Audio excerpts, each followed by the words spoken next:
সহায় হরি চাটুর্যে উঠানে পা দিয়াই স্ত্রীকে বলিলেন, একটা বড় বাটি কি ঘটি কিছু দাও তো, তারক্ষুরও গাছ কেটেছে, একটু ভালো রস আনি।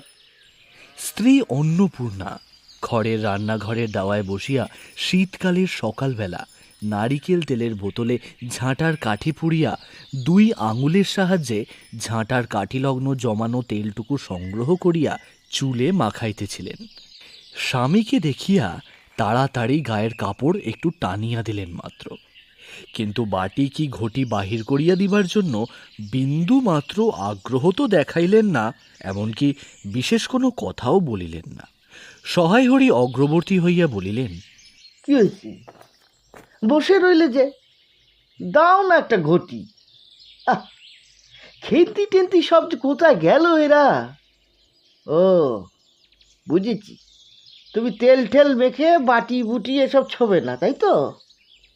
অন্নপূর্ণা তেলের বোতলটি সরাইয়া স্বামীর দিকে খানিকক্ষণ চাহিয়া রহিলেন। পরে অত্যন্ত শান্ত সুরে জিজ্ঞাসা করিলেন, তুমি মনে মনে কি ঠাউরেছ বলতে পারো?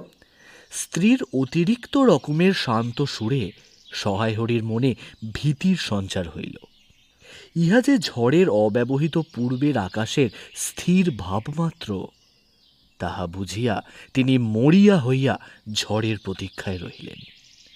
একটু আমতা আমতা করিয়াই কহিলেন, কেন, কি আবার, কি? অন্নপূর্ণা পূর্বাপেক্ষাও শান্ত সুরে বলিলেন, দেখো, রঙ্গ করো না বলছি, ন্যাকামি করতে হয় তো অন্য সময় করো। তুমি কি কিছু জানো না, নাকি খোঁজ রাখো না? অত বড় মেয়ে যার ঘরে সে মাছ ধরে আর রস খেয়ে দিন কাটায় কি করে, এসব আমাকে বলতে পারো তুমি? গায়ে কি গুজব উঠেছে জানো? সহায় হরি আশ্চর্য হইয়া জিজ্ঞাসা করিলেন, কেন, কি গুজব? কি গুজব রটেছে তা জিজ্ঞাসা করো গিয়ে চৌধুরীদের বাড়ি। কেবল বাগদি তুলে পাড়ায় ঘুরে ঘুরে জন্ম কাটালে ভদ্রলোকের গায়ে বাস করা যায় না।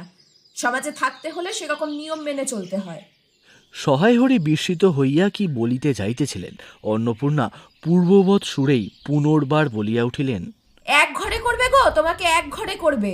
কাল চৌধুরীদের চণ্ডী মণ্ডপে এসব কথা হয়েছে। আমাদের হাতে ছোঁয়া জল আর কেউ আশীর্বাদ করবে না, আমাদের হাতে ছোঁয়া জল আর কেউ খাবে না। আশীর্বাদ হয়ে মেয়ের বিয়ে হলো না, ওনাকে উৎসর্গ করা মেয়ে, গায়ের কোনো কাজে তোমাকে আর কেউ বলবে না। যাও, ভালোই হয়েছে তোমার, এখন গিয়ে দুলে বাড়ি বাগদি বাড়ি এসব বাড়িতে উঠে বসেই দিন কাটাও।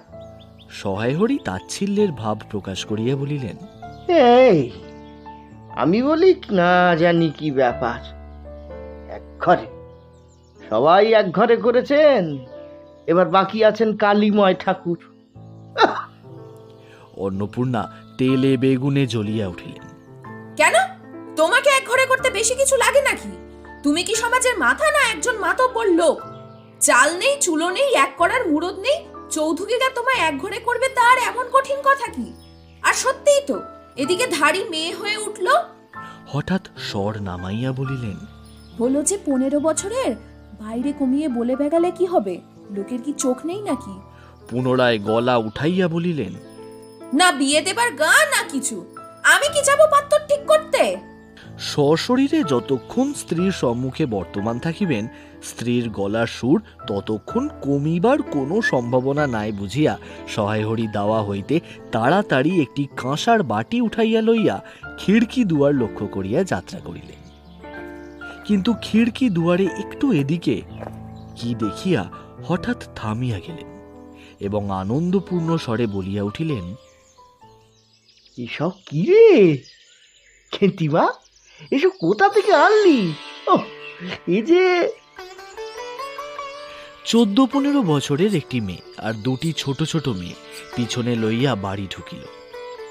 তাহার হাতে এক বোঝা পুঁই শাক, ডাঁটাগুলো মোটা ও হলদে।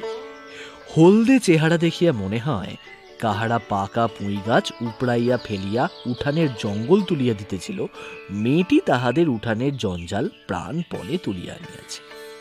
ছোট মেয়ে দুটির মধ্যে একজনের হাত খালি, অপরটির হাতে গোটা 2-3 পাকা পুঁই পাতা জড়ানো কোনো দ্রব্য।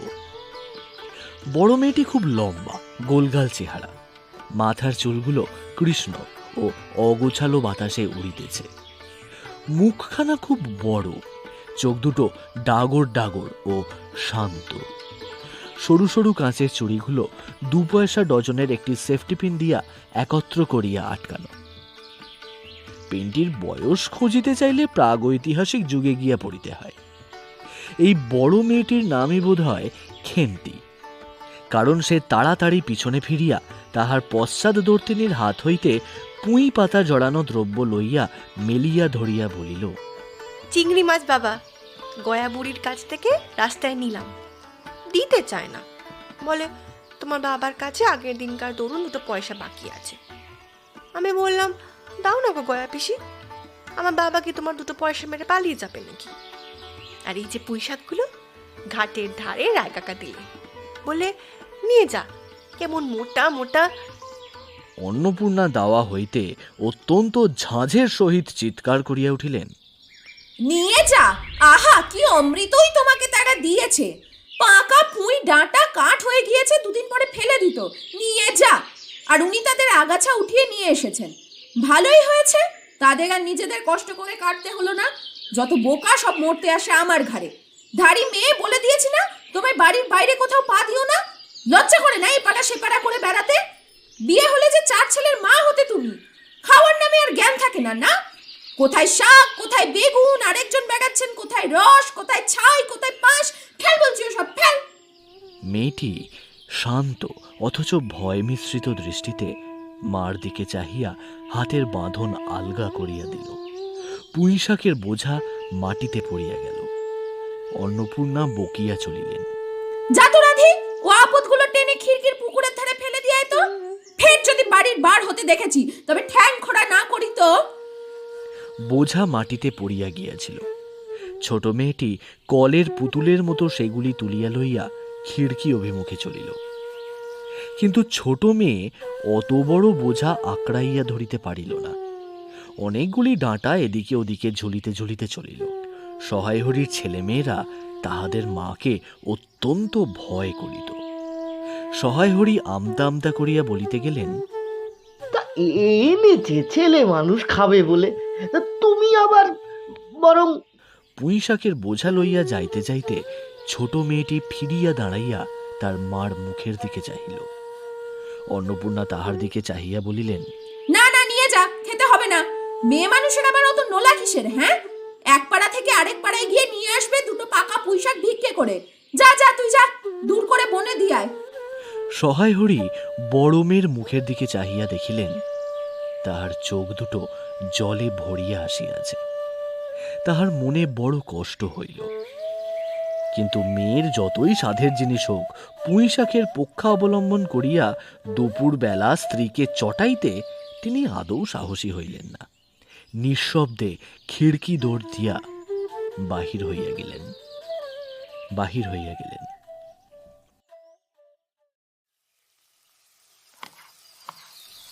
বসিয়া রাঁধিতে রাঁধিতে বড় মেয়ের মুখের কাতর দৃষ্টি স্মরণ পড়িবার সঙ্গে সঙ্গে অন্নপূর্ণার মনে পড়িল, গত অরন্ধনের পূর্বদিন বাড়িতে পুঁই শাক রান্নার সময় খেন্তি আবদার করিয়া বলিয়াছিল, মা, অর্ধেকগুলো কিন্তু একা আমার, হ্যাঁ, আর বাকি অর্ধেক তোমাদের সবার মিলে। বাড়িতে কেহ ছিল না। তিনি নিজে গিয়া উঠানের ও খিড়কি দোরের আশেপাশে যে ডাঁটা পড়িয়াছিল সেগুলি কুড়িয়া লইয়া আসিলেন। বাকিগুলা কুড়ানো যায় না, ডোবার ধারে ছাই গাদায় ফেলিয়া দিয়াছে। কুচো চিংড়ি দিয়া এই রূপে চুপি চুপি পুঁই শাকের তরকারি রাঁধিলেন। দুপুরবেলা খেন্তি পাতে পুঁই শাকের চচ্চড়ি দেখিয়া বিস্ময় ও আনন্দপূর্ণ ডাগর চোখে মায়ের দিকে ভয়ে ভয়ে চাহিল। 2-1বার এদিক ওদিক ঘুরিয়া আসিতেই অন্নপূর্ণা দেখিলেন উক্ত পুঁই শাকের এক টুকরোও তাহার পাতে পড়িয়া নাই। পুঁই শাকের উপর তাহার মেয়েটির কিরূপ লোভ তাহা তিনি জানিতেন। জিজ্ঞাসা করিলেন, কি রে খেন্তি, আর একটু চচ্চড়ি দি? খেন্তি তৎক্ষণাৎ ঘাড় নাড়িয়া এই আনন্দজনক প্রস্তাব সমর্থন করিল। কি ভাবিয়া অন্নপূর্ণার চোখে জল আসিল। চাপিতে গিয়া তিনি চোখ উঁচু করিয়া চালের বাতায় গোঁজা ডালা হইতে শুকনো লঙ্কা পাড়িতে লাগিলেন।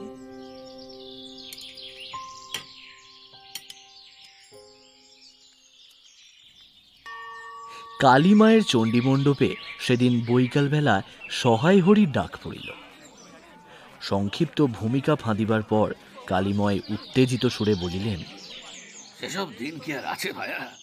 এই ধরো কেষ্ট মুখ হচ্ছে, সৎ স্বভাব নইলে পাত্র দেব না করে কি কাণ্ডটাই না করলে, অবশেষে কিনা হরির ছেলেটাকে ধরে পড়ে মেয়ের বিয়ে দিয়ে তবে রক্ষে। আর তার কি স্বভাব? রাম বল, 6-7 পুরুষে ভঙ্গ, পচা শ্রত্রিয়।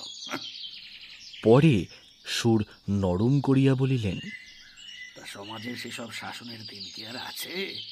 দিন দিন চলে যাচ্ছে, বেশি দূর যাই বা কেন? এই যে তোমার মেয়েটি 16 বছরের।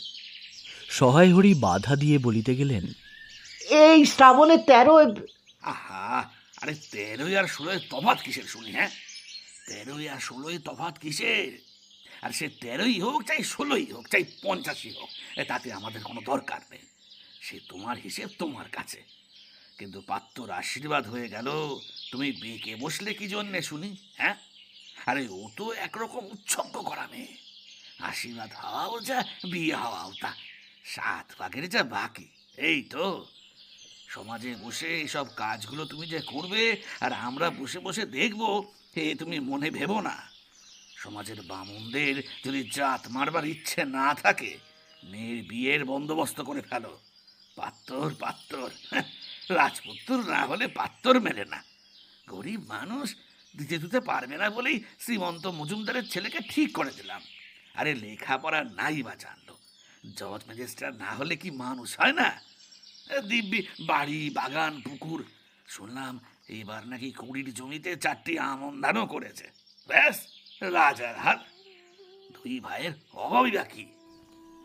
ইতিহাসটা হইতেছে এই যে, মণিগাঁয়ের উক্ত মজুমদার মহাশয়ের পুত্রটি কালীময় ঠিক করিয়া দেন। কেন কালীময় মাথা ব্যথা করিয়া সহায় হরির মেয়ের বিয়ের সম্বন্ধ মজুমদার মহাশয়ের ছেলের সঙ্গে ঠিক করিতে গেলেন, তাহার কারণ নির্দেশ করিতে যাইয়া কেহ কেহ বলেন যে, কালীময় নাকি মজুমদার মশাইয়ের কাছে অনেক টাকা ধারেন, অনেক দিনের সুদ পর্যন্ত বাকি, শীঘ্র নালিশ হইবে। শুনছ কথা খান? এই গুজব যে শুধুই অবান্তর তাহাই নহে, ইহার কোনো ভিত্তি আছে বলিয়াও মনে হয় না। ইহা দুষ্ট পক্ষের রটনা মাত্র। যাহাই হোক, পাত্রপক্ষ আশীর্বাদ করিয়া যাওয়ার দিন কতক পরে সহায় হরি টের পান, পাত্রটি কয়েক মাস পূর্বে নিজের গ্রামে কি একটা করিবার ফলে গ্রামের এক কুম্ভকার বধূর আত্মীয় স্বজনের হাতে বেদম প্রহার খাইয়া কিছুদিন নাকি শয্যাগত ছিল। এরকম পাত্রে মেয়ে দিবার প্রস্তাব মনোপুত না হওয়ায় সহায় হরি সে সম্বন্ধ ভাঙিয়া দেন। দিন 2 পরের কথা। সকালে উঠিয়া সহায় হরি উঠানে বাতাবি লেবু গাছের ফাঁক দিয়া যেটুকু নিতান্ত কচি রাঙা রৌদ্র আসিয়াছিল, তাহারই আতপে বসিয়া আপন মনে তামাক টানিতেছিলেন। বড় মেয়ে খেন্তি আসিয়া চুপি চুপি বলিল, বাবা যাবে না? মাঝে ঘাটে গেল। সহায় হরি একবার বাড়ির পাশে ঘাটের পথের দিকে কি জানি কেন চাহিয়া দেখিলেন, পরে নিম্নস্বরে বলিলেন,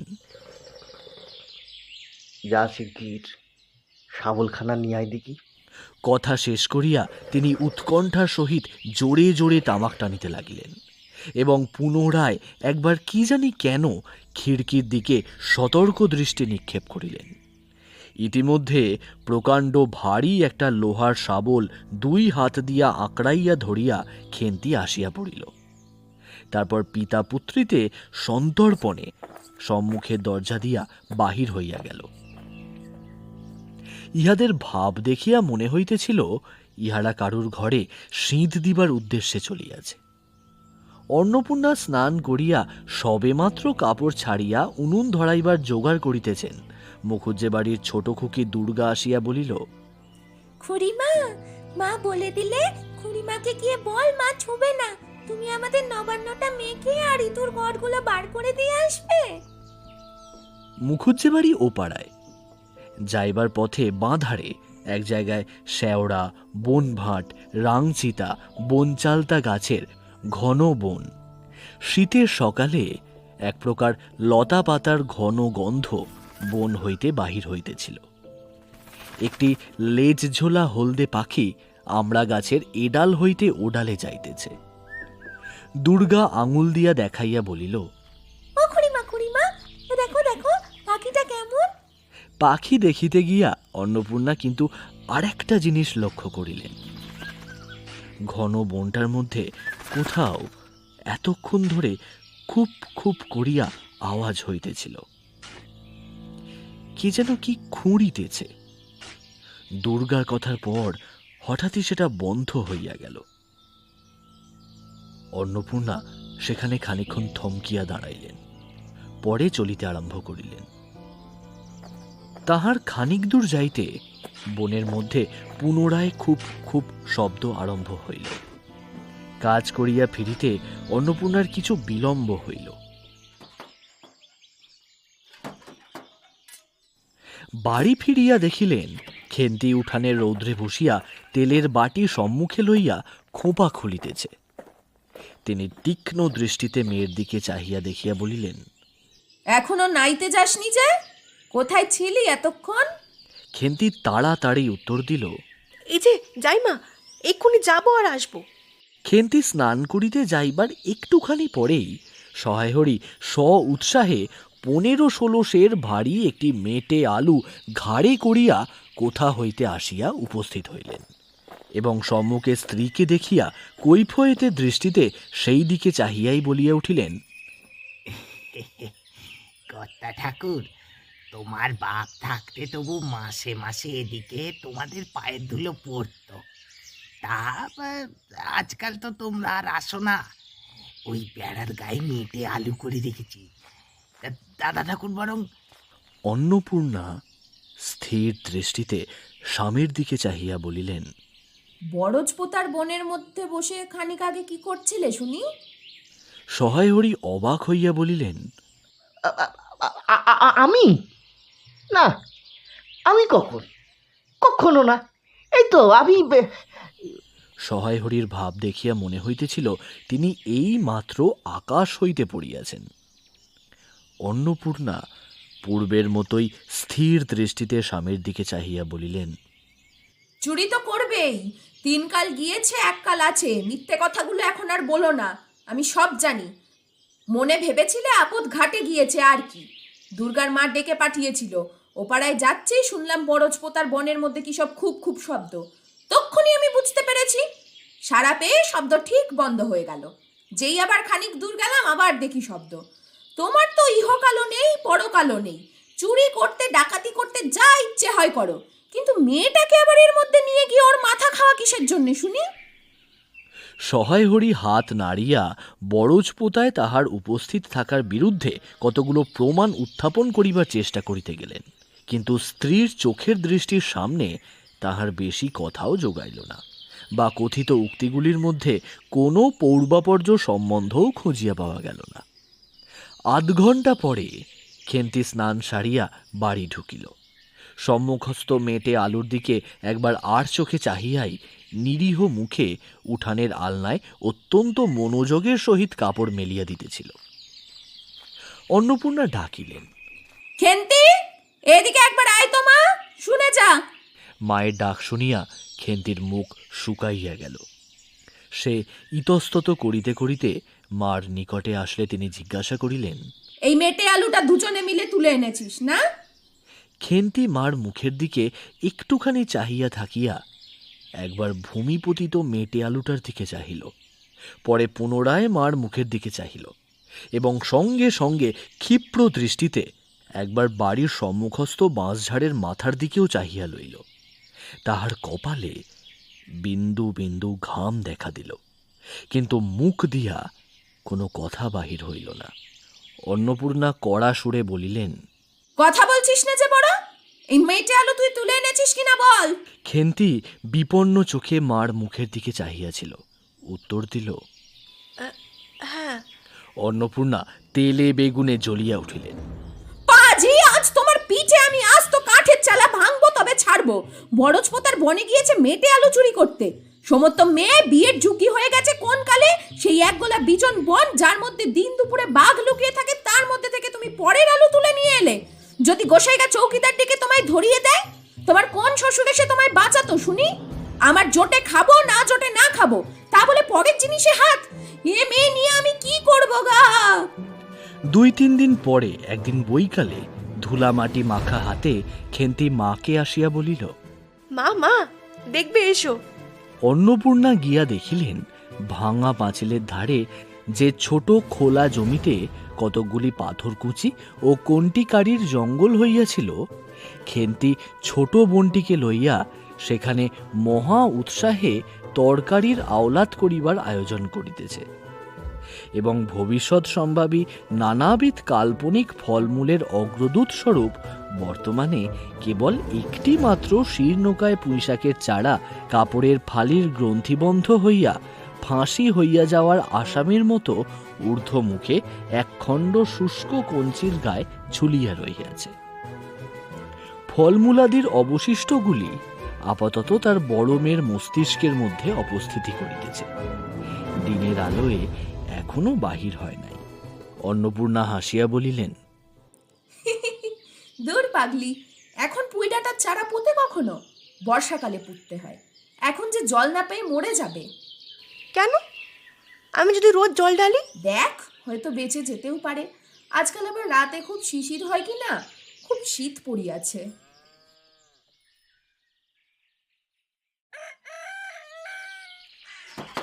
সকালে উঠিয়া সহায়হরি দেখিলেন তাহার 2 ছোট মেয়ে দোলাই গায়ে বাঁধিয়া রোদ উঠিবার প্রত্যাশায় উঠানের কাঁঠাল তলায় দাঁড়িয়ে আছে। একটা ভাঙা ঝুড়ি করিয়া খেন্তি শীতে কাঁপিতে কাঁপিতে মুখুজ্জে বাড়ি হইতে গোবর কুড়িয়া আনিল। সহায়হরি বলিলেন, হ্যাঁ রে মা খেন্তি, তা সকালে উঠে জামাটা গায়ে দিতে কি হয় রে তোর? দেখ দেখি, এই শীত। আচ্ছা দিচ্ছি বাবা। হ্যাঁ দে মা, এক্ষুনি দে। কই শীত? তেমন তো।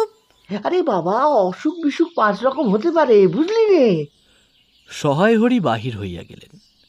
ভাবিতে ভাবিতে গেলেন তিনি কি অনেক দিন মেয়ের মুখে ভালো করিয়া চাহেন নাই? খেন্তির মুখ এমন সুশ্রী হইয়া উঠিয়াছে। জামার ইতিহাস নিম্নলিখিত রূপ। বহু বৎসর অতীত হইল। হরিহরপুরের রাসের মেলা হইতে সহায়হরি কালো সার্জের এই 2.5 টাকা মূল্যের জামাটি ক্রয় করিয়া আনেন। ছিঁড়িয়া যাইবার পর তাহাতে কতবার রিফু ইত্যাদি করা হইয়াছিল।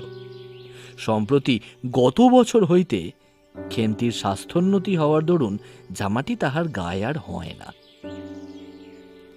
সংসারে এইসব খোঁজ সহায়হরি রাখিতেন না। জামার বর্তমান অবস্থা অন্নপূর্ণারও জানা ছিল না। খেন্তির নিজস্ব টিনের তোড়লোর মধ্যে উহা থাকিত। পৌষ সংক্রান্তি সন্ধেবেলা অন্নপূর্ণা একটি কাঁসিতে চালের গুঁড়া, ময়দা ও গুড় দিয়া চটকাইতেছিলেন। একটি ছোট বাটিতে 1 বাটি তেল। খেন্তি কুড়ুনির নিচে একটা কলার পাত পাড়িয়া 1 থালা নারিকেল কুড়িতেছে। অন্নপূর্ণা প্রথমে খেন্তির সাহায্য লইতে স্বীকৃত হন নাই, কারণ সে যেখানে সেখানে বসে, বনে বাদারে ঘুরিয়া ফেরে। তাহার কাপড় চোপড় শাস্ত্রসম্মত ও সূচি নহে। অবশেষে খেন্তি নিতান্ত ধরিয়া পড়ায় হাত পা ধোয়াইয়া ও শুষ্ক কাপড় পরাইয়া তাহাকে বর্তমান পদে নিযুক্ত করিয়াছেন। ময়দার গোলা মাখা শেষ হইলে অন্নপূর্ণা উনুনে খোলা চাপাইতে যাইতেছেন। ছোট মেয়ে রাধি হঠাৎ ডান হাতখানা পাতিয়া বলিল, মা, ওই একটু। অন্নপূর্ণা বড় গামলাটা হইতে একটুখানি গোলা তুলিয়া লইয়া হাতের আঙুল 5টি দ্বারা একটি বিশেষ মুদ্রা রচনা করিয়া সেইটুকু রাধির প্রসারিত হাতের উপরে দিলেন।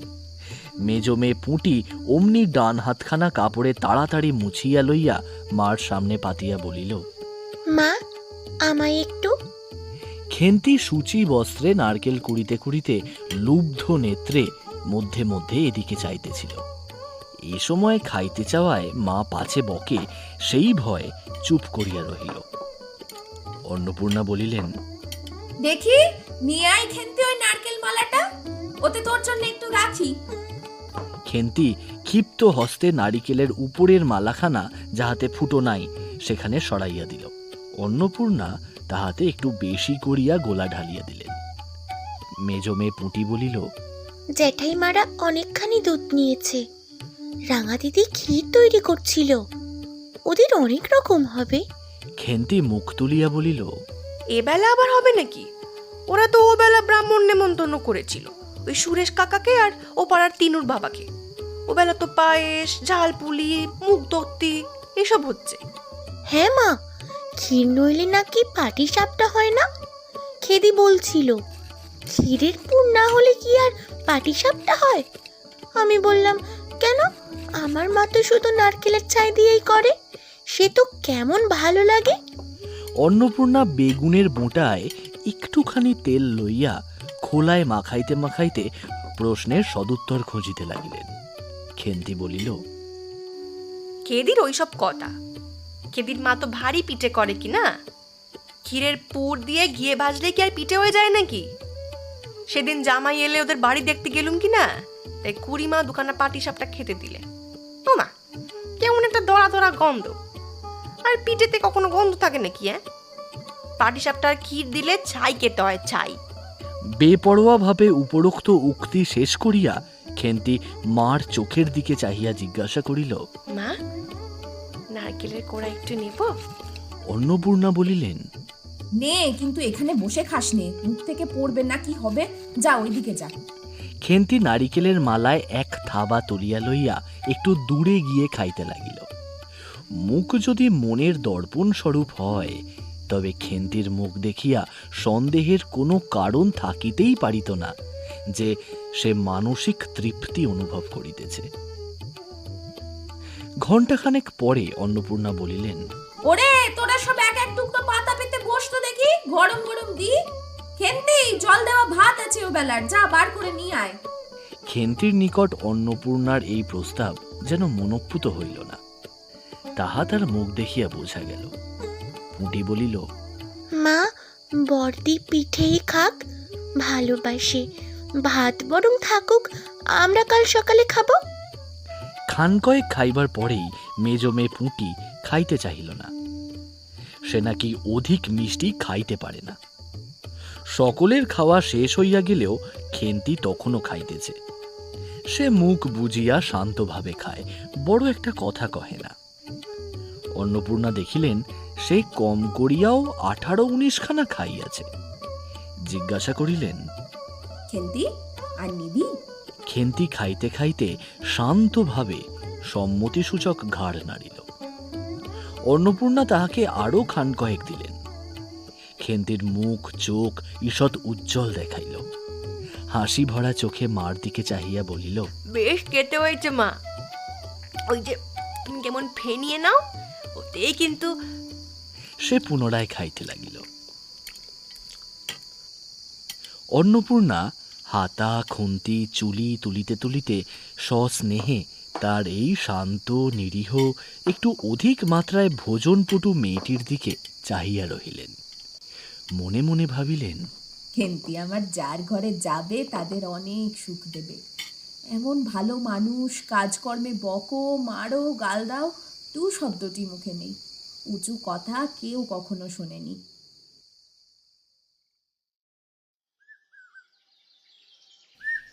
বৈশাখ মাসের প্রথমে সহায়হরির এক দুঃসম্পর্কীয় আত্মীয়ের ঘটকালিতে খেন্তির বিবাহ হইয়া গেল। দ্বিতীয় পক্ষে বিবাহ করিলেও পাত্রটির বয়স 40-এর খুব বেশি কোনো মতেই হবে না। তবুও প্রথমে এখানে অন্নপূর্ণা আদৌ ইচ্ছুক ছিলেন না। কিন্তু পাত্রটি সঙ্গতিপূর্ণ, শহর অঞ্চলে বাড়ি, সিলেট চুন ও ইটের ব্যবসায় 2 পয়সা নাকি করিয়াছে। এই রকম পাত্র হঠাৎ মেলাও বড় দুর্ঘটনা কিনা। জামাইয়ের বয়স একটু বেশি। প্রথমে অন্নপূর্ণা জামাইয়ের সম্মুখে বাহির হইতে একটু সংকোচ বোধ করিতেছিলেন। পরে পাছে খেন্তির মনে কষ্ট হয়, এই জন্য বরণের সময় তিনি খেন্তির সুপুষ্টু হস্তখানি ধরিয়া জামাইয়ের হাতে তুলিয়া দিলেন। চোখের জলে তাহার গলা বন্ধ হইয়া আসিল, কিন্তু বলিতে পারিলেন না। বাড়ির বাহির হইয়া আমলকিতলায় বেহারারা সুবিধা করিয়া লইবার জন্য বরের পালকি একবার নামাইল।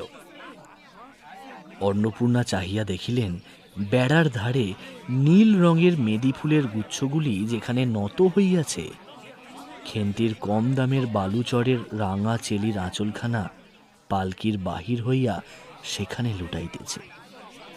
তার এই অত্যন্ত অগোছালো, নিতান্ত নিরীহ এবং একটু অধিক মাত্রায় ভোজনপটু মেয়েটিকে পরের ঘরে অপরিচিত মহলে পাঠাইতে তার বুক উদ্বেল হইয়া উঠিতেছিল। খেন্তিকে কি অপরে ঠিক বুঝবে? তার বুক উদ্বেল হইয়া উঠিতেছিল। যাইবার সময় খেন্তি চোখের জলে ভাসিতে ভাসিতে সান্ত্বনার সুরে বলিয়াছিল, মা, আষাঢ় মাসেই আমাকে এনো, বাবাকে পাঠিয়ে দিও, 2 মাস তো। ওপাড়ার ঠান্দিদি বলিলেন, তোর বাবা তোর বাড়ি যাবে কেন রে? আগে নাতি হোক তবে তো। খেন্তির মুখ লজ্জায় রাঙা হইয়া উঠিল।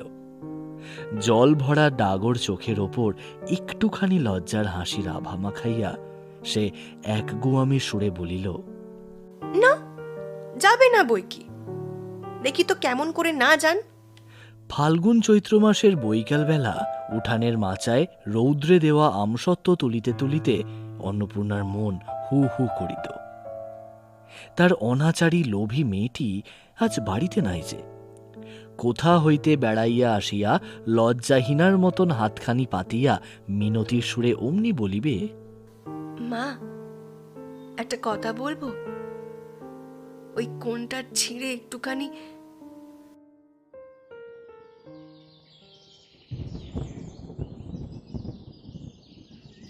এক বছরের উপরে হইয়া গিয়াছে। পুনরায় আষাঢ় মাস, বর্ষা বেশ নামিয়াছে।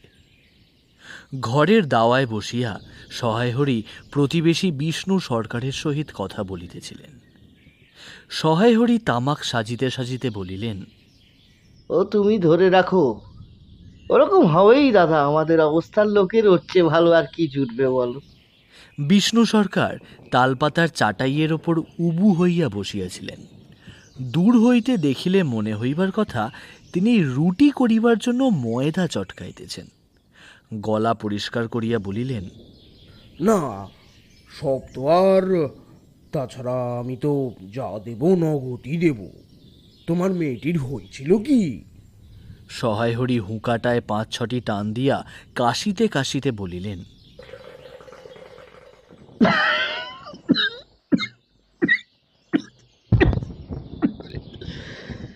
বসন্ত হয়েছিল শুনলাম।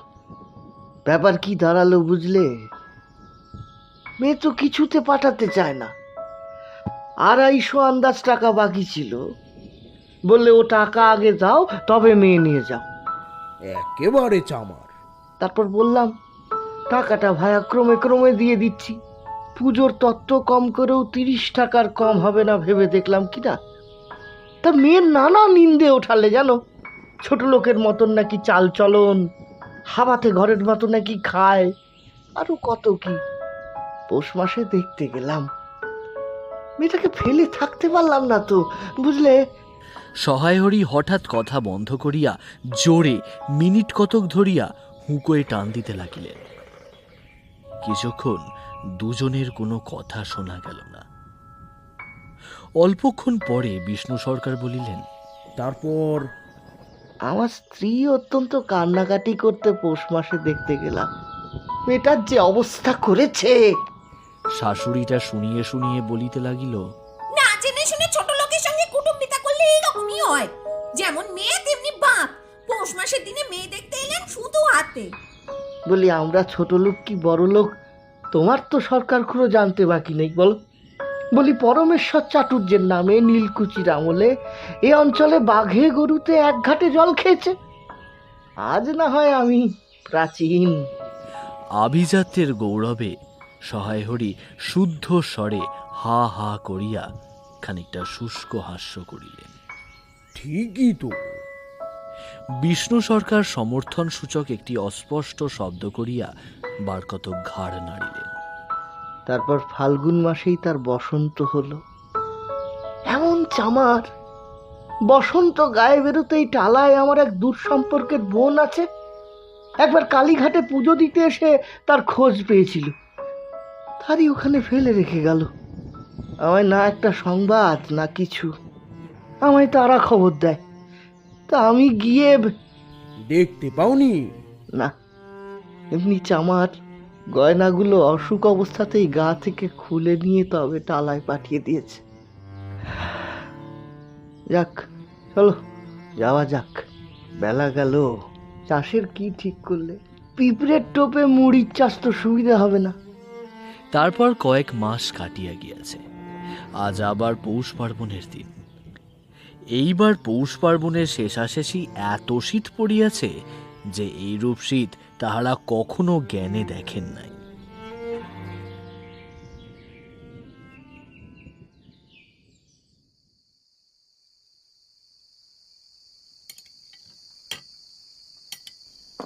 সন্ধ্যার সময় রান্নাঘরের মধ্যে বসিয়া অন্নপূর্ণা সরু চাকলি পিঠের জন্য চালের গুঁড়ার গোলা তৈরি করিতেছেন। পুঁটি ও রাধি উনুনের পাশে বসিয়া আগুন পোহাইতেছে। রাধি বলিতেছে, আর একটু জল দিতে হবে মা, অত ঘন করে ফেললে কেন? পুঁটি বলিল, আচ্ছা মা, ওতে একটু নুন দিলে হয় না? ও মা, দেখো মা, রাধির দোলাই কেমন দুলছে, এক্ষুনি ধরে উঠবে। অন্নপূর্ণা বলিয়া উঠিলেন, সরে এসে বসো মা, আগুনের ঘাড়ে গিয়ে না বসলে কি আগুন পোহানো হয় না নাকি? এদিকে আয়, গোলা তৈয়ারি হইয়া গেল।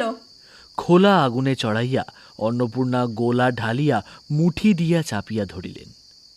দেখিতে দেখিতে মিঠে আঁচে পিঠে টোপরের মতন ফুলিয়া উঠিল। মা, দাও প্রথম পিঠেখানা কানাচে সারা ষষ্ঠীকে ফেলে দিয়ে আসি।